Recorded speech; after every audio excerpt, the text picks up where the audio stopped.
हरे कृष्णा, राधे राधे। बहुत सारे लोग कहते हैं प्रभु भक्ति में मन नहीं लगता, नाम जाप में मन नहीं लगता, कभी कभी तो सेवा पूजा की इच्छा भी नहीं होती। क्या आपके साथ भी ऐसा होता है? जरूर होता होगा, सभी के साथ होता है। देखो, ये बात हम समझ सकते हैं कि मन को वश में करना, प्रभु चरणों में लगाना बहुत ही कठिन है, क्योंकि कलयुग हर समय हर पल हमें अपनी ओर खींचता रहता है, जिससे मन भक्ति में लगना बहुत मुश्किल हो जाता है। शुरुआत में तो हमारा मन इसके लिए तैयार ही नहीं होता, लेकिन इसे मनाए कैसे? तो आज इसी विषय पर एक प्रेरक कहानी आपके लिए लाई हूं और इसे जानेंगे कि मन को वश में कैसे करें।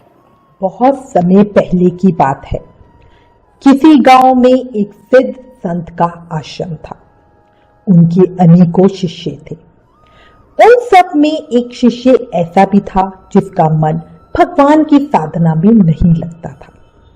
घर वालों के कहने पर गुरु आश्रम आ गया, गुरु दीक्षा ले ली, गुरु सेवा भी कर रहा था, पर भक्ति में मन नहीं लगा पाता। ऐसा नहीं कि उसे भगवान से प्यार नहीं था या वो भक्ति करना नहीं चाहता था, पर जब भी साधना करने बैठता मन इधर उधर भटकता। कभी सोचता आज भोजन में क्या बना होगा, या कभी घर पे माँ की याद आती, सोचता माँ काम कर रही होगी, पिताजी खेत गए होंगे। कहने का मतलब है मन में इधर उधर के विचार आते ही रहते, कुछ काम के, कुछ बेकाम के, बिना मतलब के।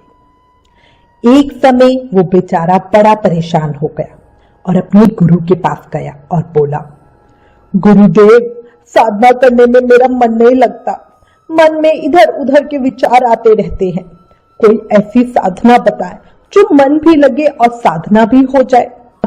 गुरुदेव ने शांति से शिष्य की बात सुनी और कहा, पुत्र, सामने रास्ते में कुत्ते के छोटे बच्चे हैं, उनमें से 2 बच्चे उठा लो और उनकी हफ्ता भर देखभाल करो, अपने साथ रखो। गुरु के इस अजीब आदेश को सुनकर वो शिष्य चकरा गया, लेकिन क्या करे, गुरु का आदेश है सो पालन तो करना ही है। उसने 2 पिल्ले उठाए और अपनी कुटिया में ले गया। कुटिया में जाकर जैसे ही छोड़ा वो भाग गए। उसने फिर से पकड़ा, वो फिर से भाग गए। उसने फिर से पकड़ा और दूध रोटी खिलाई। पिल्लों ने वो आराम से खाई और उसकी गोद में सो गए। वो शिष्य उन पिल्लों का बड़ा अच्छे से ध्यान रखने लगा। धीरे धीरे वो पिल्ले भी उस शिष्य में रमने लगे। अब पिल्ले उसका साथ ही नहीं छोड़ते। हफ्ते भर बाद शिष्य पिल्लों के साथ गुरु के पास वापस आया तो गुरु ने पूछा, पुत्र, क्या हाल है? शिष्य बोला, गुरुदेव, शुरू में तो ये पिल्ले मेरे पास रुक ही नहीं रहे थे, पर मेरे प्रयास और प्रेम से अब देखिए ये मुझ में ऐसे रम गए हैं कि मुझे अकेला ही नहीं छोड़ते। मैं जहां भी जाता हूं मेरे पीछे पीछे आते हैं। गुरुदेव बोले, पुत्र, बहुत सुंदर, पर अब तुम्हें ये करना है कि इन पिल्लों को अपने से दूर करो। जहां से लाए थे उन्हें वहीं छोड़ दो, इन्हें अपने से दूर भगा दो।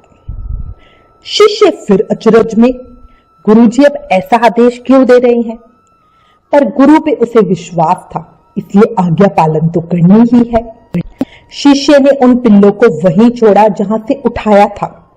उस जगह पर उस पिल्ले के और भाई भी थे, पर फिर भी वो पिल्ले वहां रुके नहीं और शिष्य के पास ही वापस आ गए।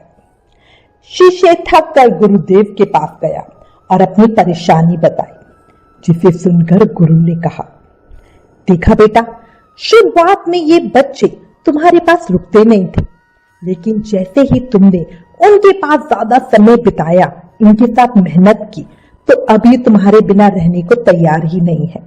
ठीक इसी तरह जब तुम भक्ति में भी ज्यादा मन लगाओगे तो मन उसी में रमेगा। अभी कलयुग में हमारा अधिक समय निकलता है, जिससे मन कलयुग की क्रियाओं में रमा हुआ है। पर अगर अब तुम अपना मन भक्ति में लगाओगे तो थोड़े से प्रयास के बाद ही मन भक्ति में लग जाएगा। भगवान की सेवा करो, उनका सुंदर श्रृंगार, भजन कीर्तन करो, ज्यादा से ज्यादा नाम जाप करो। मन धीरे धीरे भगवान की सुगंध, आनंद से रमने बसने लगेगा। हर समय हर पल मन में भगवान के नाम का सिमरन करो। मन को ऐसी आदत हो जाएगी, फिर अपने आप ही नाम जाप होने लगेगा। हम अक्सर चलती फिरती पूजा करते हैं तो भगवान में मन कैसे लगेगा, क्योंकि आंखें तो इधर उधर कलयुग के प्रपंच देखती है। 16 माना नियम है, इसलिए बात करते हुए काम करते हुए माला कर रहे हो। नाम जाप का रस मन में कैसे उतरेगा? जितनी ज्यादा देर ईश्वर के पास बैठोगे उतना ही मन ईश्वर रस का मधुपान करेगा और एक दिन ऐसा आएगा कि ईश्वर के बिना आप रह नहीं पाओगे। शिष्य को अपने मन को वश में करने का मन समझ में आ गया और वो गुरु आज्ञा से भजन सुमिरन करने चला गया। कैसी लगी कहानी? आई बात कुछ समझ में? मन का रमा कर रखो, भक्ति में लगेगा जरूर। देखो, जब हम जाप करना भक्ति करना शुरू करते हैं तब शुरू में तो मन इधर उधर बहुत भागता है, मन में नकारात्मक विचार भी आते हैं, लेकिन इससे घबराना नहीं चाहिए। धीरे धीरे ये बात मन स्वीकार कर ही लेता है। इसके बाद ये नकारात्मक विचार आने भी बंद हो जाते हैं। नियम बांधकर नियम के साथ रोज भजन करो, मन भजन के लिए खुशी खुशी राजी हो ही जाएगा, लेकिन शुरुआत में जबरदस्ती करनी ही पड़ेगी। भजन नियम सुबह सुबह हो जाए तो बहुत अच्छी बात है, उस समय पॉजिटिव एनर्जी का लेवल हाई होता है। सुबह के समय भजन करने से भजन बहुत आसान भी लगता है। अंत में कहूंगी, हमारी सोच ही हमें बड़ा बनाती है। अगर गुलाब की तरह खिलना चाहते हो तो कांटों के साथ तालमेल की कला सीखनी होगी। गृहस्थी के साथ भक्ति का बैलेंस करना ही होगा। भक्ति के लिए एक बात और याद रखो, हमेशा खुश रहो, हर स्थिति में खुश रहो। जो हमारे पास है वो हमारे लिए बहुत है और इच्छाओं की कोई सीमा नहीं होती। इच्छाओं तो बड़े बड़ों की भी पूरी नहीं होती। अगर आपको ये विचार पसंद आया, ये प्रेरक कहानी पसंद आई, तो प्लीज इस वीडियो को ज्यादा से ज्यादा शेयर करें। ऐसी ही बहुत सी प्रेरक कहानियां आप हमारी वेबसाइट www.shamdivani.com पर पढ़ भी सकते हो। आप हमें फेसबुक और इंस्टाग्राम पर भी फॉलो कर सकते हो। Please like, share and subscribe. Thank you. Hare Krishna.